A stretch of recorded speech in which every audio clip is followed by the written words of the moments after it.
You are never going to believe this. Robert H. Jackson was not a black guy. I know. Anything like me, you thought, oh yeah. Not to mention, his final Supreme Court case before his fatal heart attack was the 9-0 unanimous ruling in Brown versus the Board of Education.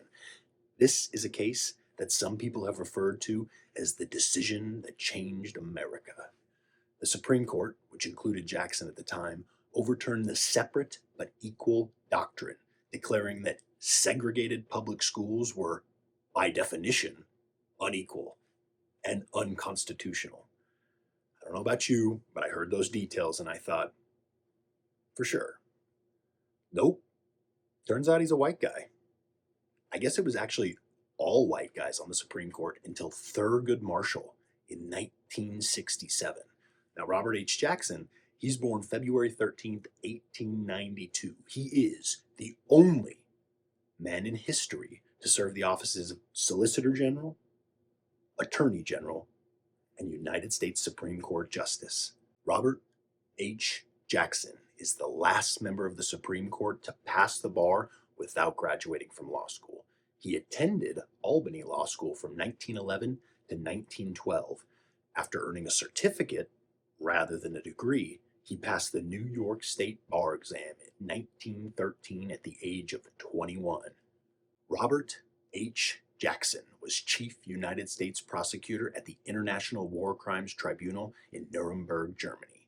Leading the American prosecution team, he made the opening and closing arguments. He condemned the Nazi regime while distinguishing the leaders' crimes from the German people.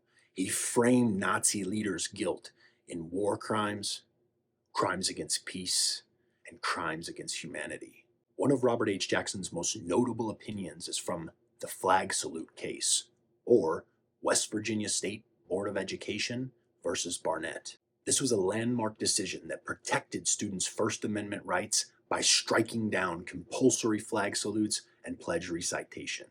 It meant that American children could no longer be forced to participate in the Pledge of Allegiance or saluting the flag, nor could they be punished for refusing to do so. Pledge recitation often still occurs daily in public schools, but participation remains optional per federal law and Barnette. During a speech in 1940, Robert H. Jackson said, and I quote, "We must not forget that it was not so long ago that both the term Republican and the term Democrat were epithets with sinister meaning to denote persons of radical tendencies that were subversive of the order of things."